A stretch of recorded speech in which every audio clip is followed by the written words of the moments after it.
1000 மாணவ மாணவிகள் படிக்கும் பள்ளிக்கு சேர்மனாக பொறுப்பேற்றுக் கொண்ட 4ஆம் வகுப்பு மாணவி. குழந்தைகளுக்கு பெருமை சேர்க்கும் வகையில் பள்ளியின் முதல்வராகவும் துணை முதல்வராகவும் மாணவிகளுக்கு பொறுப்பு கொடுத்து அழகு பார்த்த பள்ளியின் சேர்மன்.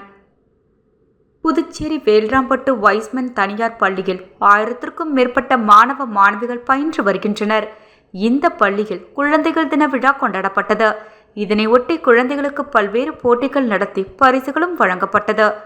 மேலும் குழந்தைகளின் கல்வித்திறனை மேம்படுத்தும் வகையிலும் அவர்களின் திறமையை வெளிக்கொண்டு வரும் வகையிலும் திறமை வாய்ந்த 3 மாணவிகளை கண்டறிந்து அவர்களுக்கு பள்ளியின் சேர்மன் ஆகவும் மற்றும் முதல்வர் துணை முதல்வராக பதவிகள் கொடுத்து கௌரவிக்கப்பட்டது. அதன்படி ரியா என்ற 4ஆம் வகுப்பு மாணவி புதுச்சேரி வைஸ்மன் பள்ளியின் சேர்மன் ஆகவும், மேகா என்ற மாணவி பள்ளியின் முதல்வராகவும், சுபப்பிரதா என்ற மாணவி பள்ளியின் துணை முதல்வராகவும் பொறுப்பேற்றுக் கொண்டனர்.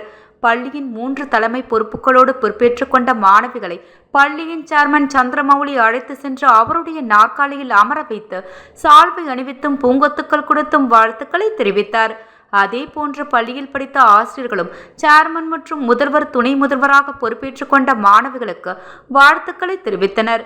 பள்ளியின் சேர்மனாக பொறுப்பேற்றுக் கொண்ட மாணவி ரியா கூறும்போது, மாவட்ட ஆட்சியராக உயர்ந்து பொதுமக்களுக்கு சேவை செய்ய விரும்புவதாகவும் தெரிவித்தார். அதே போன்று பள்ளிகள் துணை முதல்வராக பொறுப்பேற்றுக் கொண்ட மாணவி சுபப்பிரதா புதுச்சேரி மத்திய பல்கலைக்கழகத்தின் துணை வேந்தராக வேண்டும் என்றும், பள்ளியின் முதல்வராக பொறுப்பேற்றுக் கொண்ட மாணவி மேகா தமிழ் ஆசிரியராக உருவாக்க வேண்டும் என்றும் தனது விருப்பங்களை தெரிவித்தனர். மேலும் பள்ளியின் முதல்வர் மற்றும் துணை முதல்வராக பொறுப்பேற்றுக் கொண்ட மாணவிகள் பள்ளியின் மாணவர்களின் ஒழுங்கு, ஆசிரியர்களின் வருகை, மாணவர்களின் விளையாட்டு, மதிய உணவு உள்ளிட்ட பல்வேறு விவரங்களையும் ஆய்வு செய்தனர் என்பது குறிப்பிடத்தக்கது.